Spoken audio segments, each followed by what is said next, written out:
Today's the next day. The customer did wind up, obviously, wanting to get the catalytic converter replaced because we're here right now. So I went to O'Reilly's, got a catalytic converter. I'm not replacing the up or downstream O2 sensor. I'm just simply replacing the catalytic converter and reusing the O2 sensors that it came with, the aperture ratio at the top here and the lower one down at the bottom, bank 1 sensor 2. The catalytic converter was over $600, but less than $7 at O'Reilly's.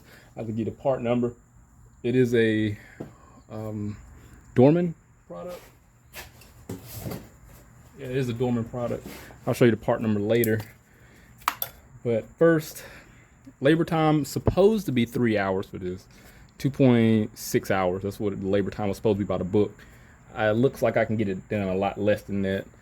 Simply, I'm going to remove this aperture ratio sensor and these 2 bolts for the heat shield. No, look like 3 for the heat shield. And remove the EGR connector for the EGR tube that goes from the exhaust to the EGR, but I'm going to remove it right at the EGR. And there's some bolts down at the bottom that needs to be removed for the mounting bracket, and 2 bolts at the bottom. So it should be 4 at the top when I remove this, and then 2 at the bottom, not including all the miscellaneous stuff I gotta remove superficially. So it is burned up. You can see I'm perspiring here. I'm gonna cut the fan on and just watch me work.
it's broken.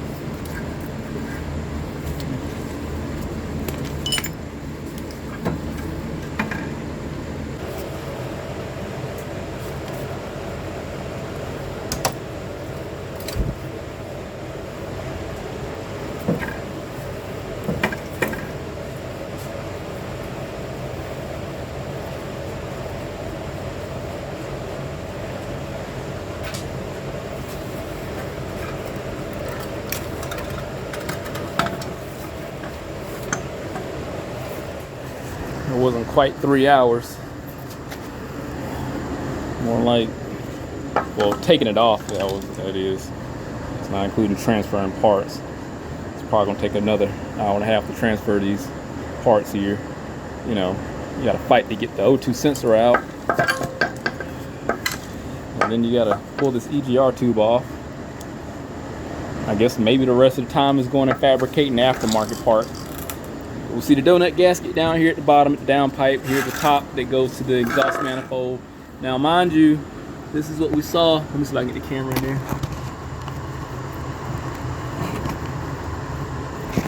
It was all broken up inside of there. See that? Let's see what the bottom looks like. Looks fine. Nice honeycomb. So the issue was at the top. And again, this was just a very restrictive exhaust system. You have to look at the other video for that. So we're going to pull this, transfer the downstream O2 sensor, to take off the EGR tube, transfer it to the new one. Let me get the new one out. Here's the new one. This is a Dorman product.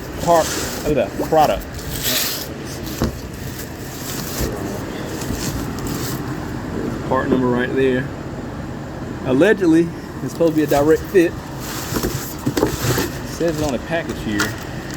Where's it say it at? Yeah, direct fit catalytic converter instruction sheet. So I'm not going to read all those information. That's too much to read. Ain't that smart. So it doesn't come with a heat shield.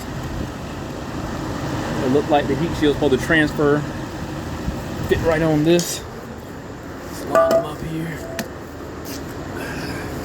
Flanges look the same.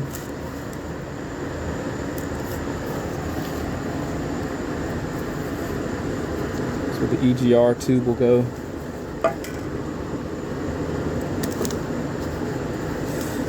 So it has two converters in here. It's like it's in the one. One up here and then one down here. Flip this around. See, there's one down here and there's one up here.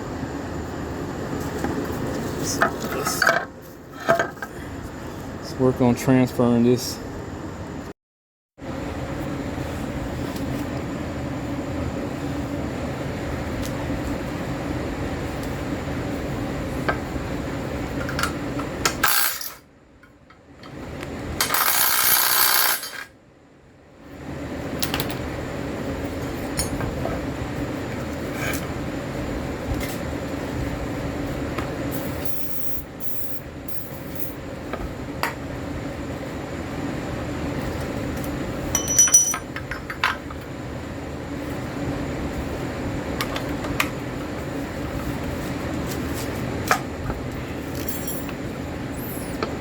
Uh-oh. That don't feel good.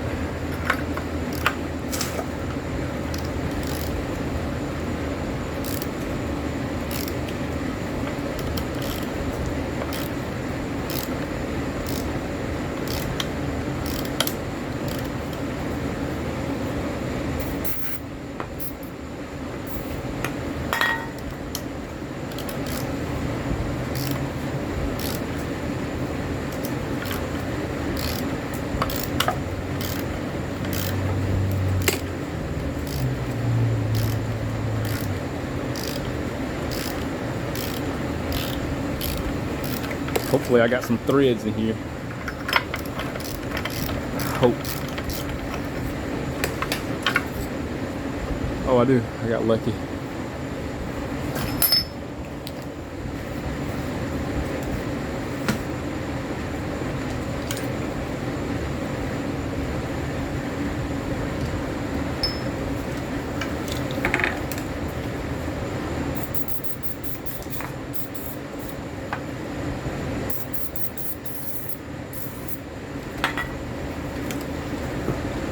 material's falling out.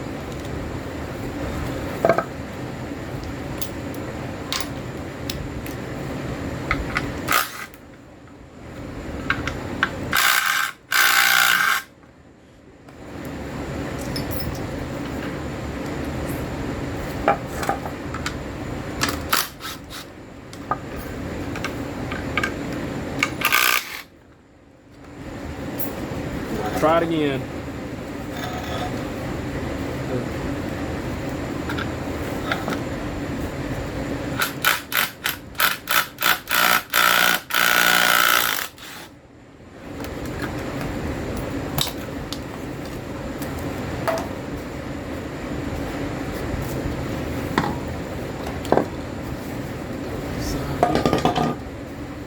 Over here.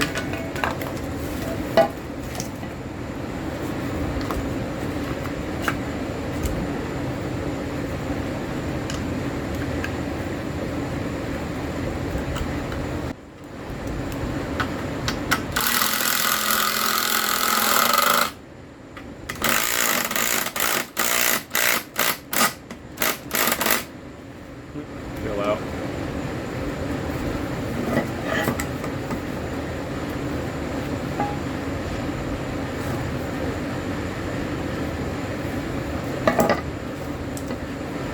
It's weird.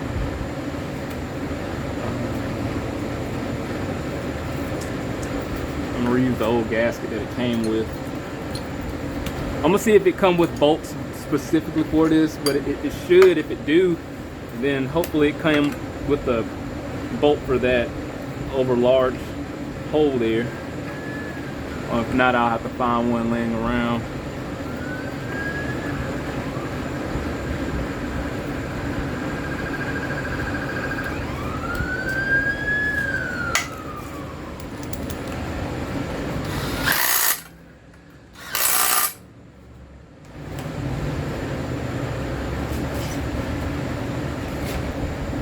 Can't get nothing in here. There's like literally no threads in there, so this is just gonna have to be open. Well, I guess it's not 100% direct fit. The heat shield, the opening for the O2 sensor is down here, and it needs to be up here. So unless I cut a hole in it, I'm not gonna be able to put the oxygen sensor in a good spot here. Guess I'm gonna have to cut like a cavity, or just take it off completely. And I'm leaning just taking it off completely, honestly, because I mean, I don't want this to come back for rattling.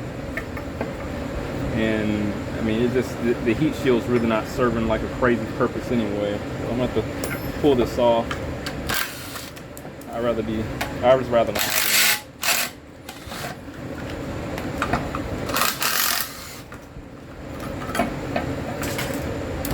With it. Hopefully the EGR tube, everything lines up. I'm gonna put the oxygen sensor back in there. I'm gonna put some, well, shouldn't have to. Threads look fine. It came out okay also.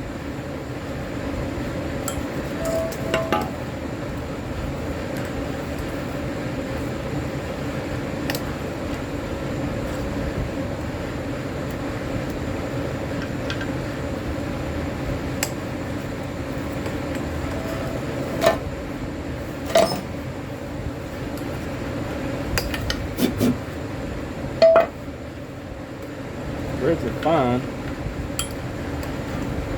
Since I don't want to go in there. See what happens.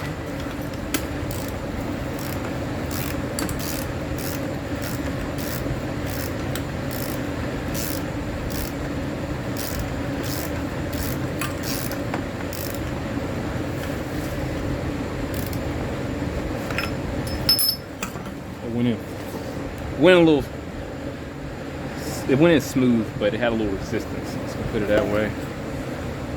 It'll be fine. I'll take this plug out when I get it in there for the upstream sensor. So, well,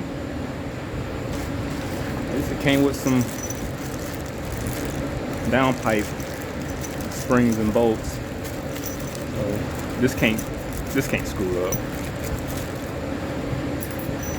I'm gonna reuse the upper gasket also for the EGR, assuming it's still there. Usually it'll connect to the EGR tube. And I'm gonna reuse the factory gasket. The only thing I want to use that it came with is the donut gasket.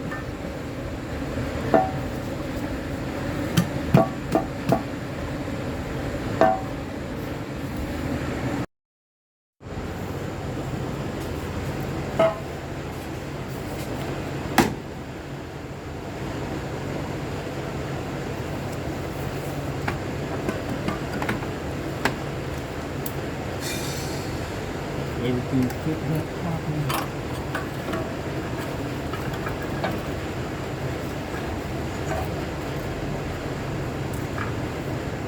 No, not really.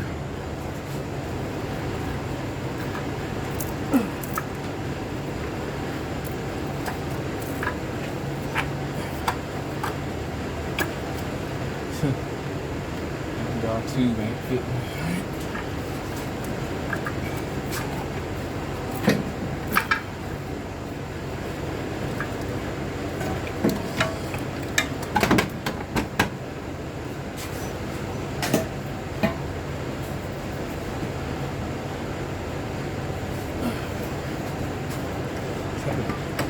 Push it forward.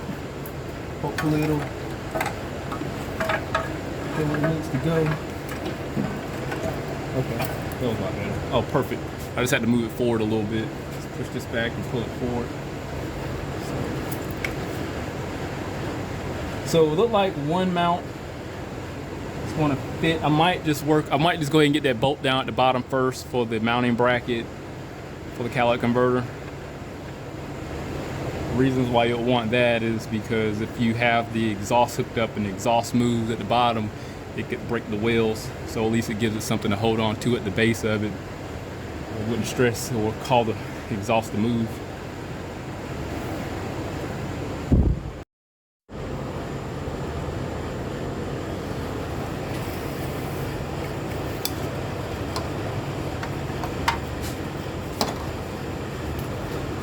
I'm just gonna be honest. This exhaust manifold did not fit well at all. It honestly didn't. I will give it credit though. At least the top to the exhaust, the exhaust flange bolted up fine, and the downpipe bolted up fine. Everything else, no. Like the heat shield, the top heat shield's okay, but it's not at all perfect. I'm gonna show you that. The exhaust, the oxygen sensors didn't hook up well. I'm gonna show you that. The downstream didn't. I had to remove this retainer just to give it some slack so it can have better fitment. Let's figure out where this goes.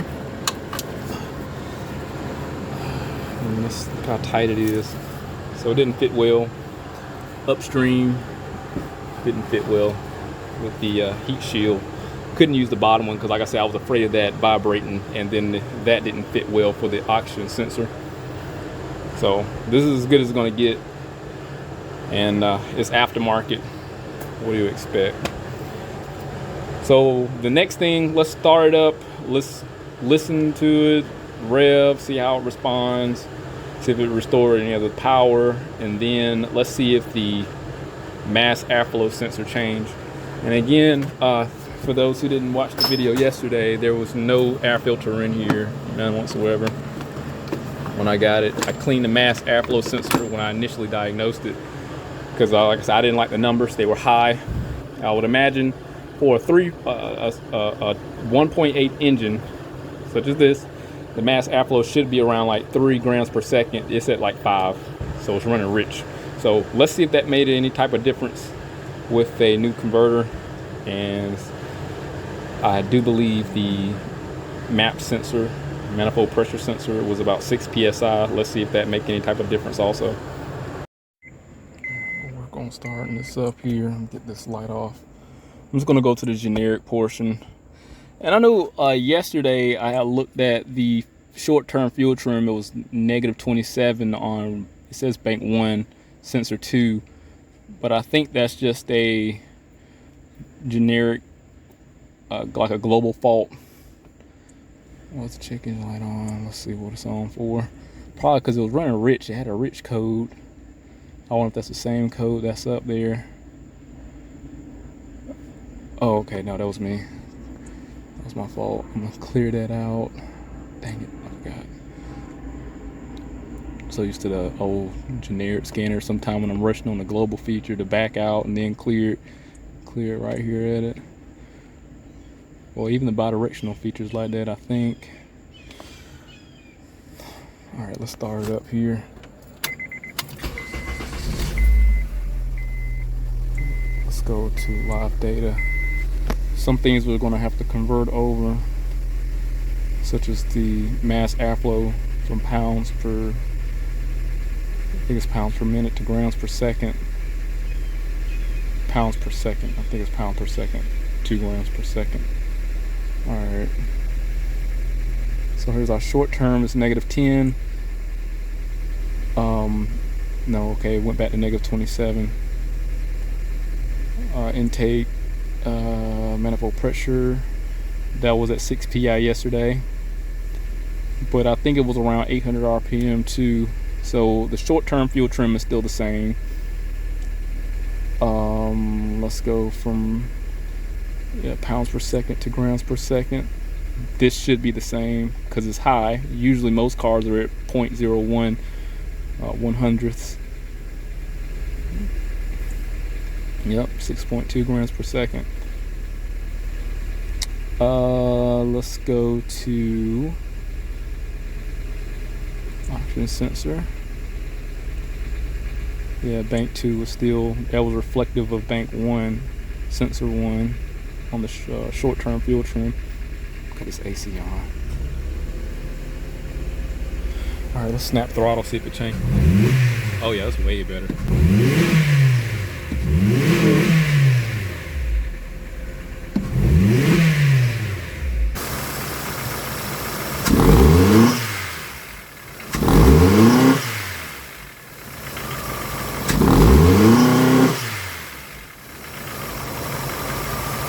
Well, the snap throttle is a lot better. I know it got its power back now because it was struggling yesterday to rev up.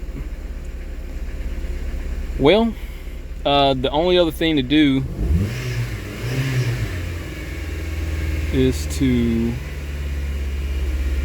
diagnose what's going on with the fuel trim. Now it could be a stuck, so yeah, that's good. The bank 1 sensor 1 and bank 1 sensor 2 is still reflective there, so they're synonymous. So the only thing to do is diagnose what's up with this fuel trim issue. More than likely because they've been running without an air filter for who knows how long. And the mass airflow sensor probably just became defective. But the air temp sensor is reading, where is that joker at? Air temp sensor, intake air temp sensor is 96.8, which is normal because it's about 90 something degrees outside. Fresh engine, fresh start. And then this is just ridiculous. You know, if it had any type of leak, it would be low, lean, but it's high, which is just the indication that the mass airflow sensor is just defective. And me pressing the accelerator in the short term still staying high, which is an indication that the mass airflow sensor is just bad. I mean, I can about guarantee you this is what we got going on. Yeah. When I release the throttle and it decel, it goes normal. Alright, so the mileage wise, this car has a 273,000 miles, 161 miles on it. And I can't expect the catalytic converter not to last as long. I mean, there's no reason why it should be lasting as long. I mean, if it did, I mean, she got her money out of it. So what likely happened, the rich conditions, what caused this catalytic converter to prematurely fail. And if it keeps running like this, I mean, it'll eventually cause this one to fail too. So oil consumption, cause catalytic converters to prematurely fail. Rich conditions cause it to fail. It gets really hot, overheat, and melt the material. And that's probably what we got. I'm gonna take it on a test drive, but for the most part, the values didn't change. I can just, from the context clues of looking at the values and the PIDs, the catalytic converter prematurely failed, likely due to bad mass airflow sensor causing it to run rich.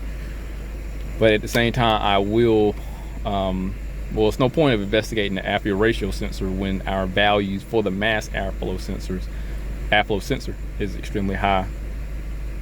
So we're going to take this on test drive, but if anything happened, I'll definitely update. But hit that link, subscribe to the channel, stay informed, have a research on my work. See you next one.